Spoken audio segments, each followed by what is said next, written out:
तो सभी कंफ्यूजन हो गए हैं दूर और सामने आ गया है कि आपको दीपोत्सव मनाना कब है। हिंदुओं का सबसे बड़ा पर्व है दीपावली और किस दिन मनाना है इस वीडियो में आपको मैं बताऊंगा। अगर चैनल को आपने सब्सक्राइब नहीं किया है तो तुरंत सब्सक्राइब कर लीजिए, बेल आइकन दबा दीजिए ताकि इस तरह की जानकारी आप तक आसानी से पहुंचती रहे। हम बात कर रहे थे दीपावली आपको कब मनानी है, तो सभी कंफ्यूजन को दूर कर लीजिए। दीपोत्सव का जो पर्व है वो मनाया जाएगा 1 नवंबर 2024 को।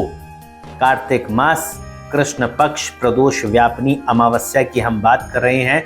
1 नवंबर 2024 को दिवाली क्यों मनाएंगे उसके पीछे का जो तर्क है पहले मैं वो आपको बता देता हूं और उसके बाद आपको महालक्ष्मी पूजन का जो मुहूर्त है वो मैं आपको बताऊंगा। देखिए, सबसे बड़ी बात जो है वो ये है कि हमारे जो गणना होती है, पंचांग की गणना होती है, उसमें जो सबसे अहम शास्त्र और सबसे अहम ग्रंथ का जिसका हम संज्ञान लेते हैं, जिसको आधार पर हम ये तय करते हैं कि कौन सा व्रत त्योहार किस दिन आपको मनाना है। एकादशी कई बार 2 हो जाती है, स्मार्थों की कौन सी है, वैष्णवों की कौन सी है, ये सब का जो निर्धारण होता है उसके लिए जो ग्रंथ है वो बनाए गए हैं धर्म सिंधु और निर्णय सिंधु। इन 2 ग्रंथों के आधार पर जो रचनाकार है उस आधार पर ही अपने गणित करते हैं और अपना फलादेश देते हैं। दीपोत्सव का भी जो गणना है वो पिछले कई सालों से धर्म सिंधु और निर्णय सिंधु के आधार पर की गई है। धर्म सिंधु और निर्णय सिंधु ये कहता है कि अगर 2 दिन अमावस्या हो, प्रदोष व्यापिनी अमावस्या, धर्म सिंधु की सबसे पहले बात कर लेते हैं। 2 दिन प्रदोष व्यापिनी अमावस्या हो, उदया तिथि हो और वो अगर प्रदोष काल में अमावस्या छू रही है तो उस दिन दीपावली आपको मनाना है, इसमें कोई संदेह आपको नहीं करना चाहिए। प्रदोष काल कब शुरू हो रहा है पहले आपको बता देता हूँ। शाम 5:30 से प्रदोष काल शुरू हो जाएगा जो 8:40 तक रहने वाला है। प्रदोष काल को स्पर्श करिए दूसरे दिन तो ये धर्म सिंधु के आधार पर इसका जो आकलन है वो सटीक बैठता है। निर्णय सिंधु ये कहता है कि 2 दिन प्रदोष व्यापिनी अमावस्या हो तो दूसरे दिन को लेन मानना चाहिए, दूसरे दिन की अमावस्या को ही लेन मानना चाहिए।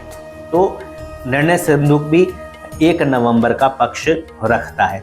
अब कुछ विद्वान जो है वो अपनी विद्वता दिखाने के लिए अलग अलग ग्रंथों का सहारा लेते हैं ताकि वो अपना मत मजबूत करने के लिए, अपनी बात को मजबूती से रखने के लिए अलग अलग ग्रंथों के सहारे अपने को विद्वता दिखा सके।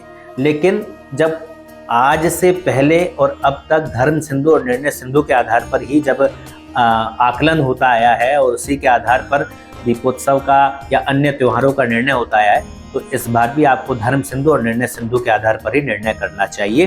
तो ये तो हो गया, सारे भ्रम दूर कर लीजिए। 1 नवंबर को आपको दीपोत्सव मनाना है। कोई कितना ही कुछ कहे आपको उनकी नहीं माननी, क्योंकि सबके अपने अपने राय होती है। मैंने दोनों आपको बड़े जो ग्रंथ हैं उनका उदाहरण दिया है। 1 नवंबर के आधार पर, उस आधार पर 1 नवंबर को आपको दीपोत्सव मनाना चाहिए।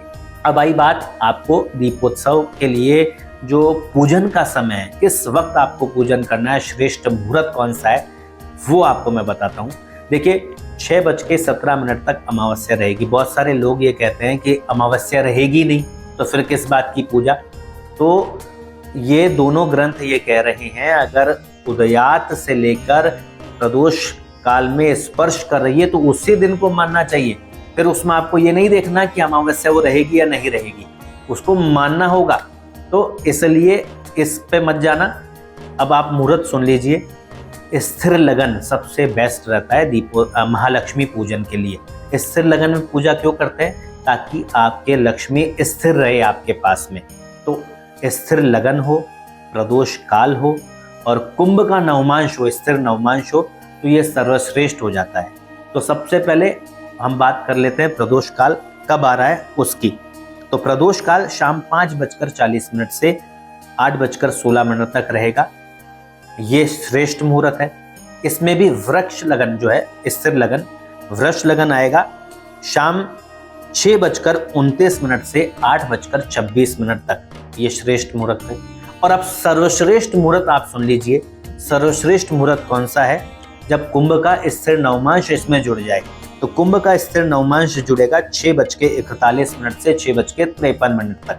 ये जो सर्वश्रेष्ठ समय है, इसमेम अगर आप महालक्ष्मी पूजन करते हैं तो आपके धन का भंडार आपके भरा रहेगा, ये मैं आपको बता सकता हूँ। अब आप कह रहेंगे कि 6:41 से 6:53 तक बहुत कम समय मिला, इसमें पूजा कैसे हो सकती है? देखिए, पूजा शुरू होने का मुहूर्त होता है। अगर वो पूजा आप चाहे 1 घंटे करें, 2 घंटे करें, 3 घंटे तक करें, इससे मतलब नहीं होता है। दीपक उस वक्त आप प्रज्वलित कर ले और पूजा करना शुरू कर दे, तो ये सर्वश्रेष्ठ मुहूर्त है।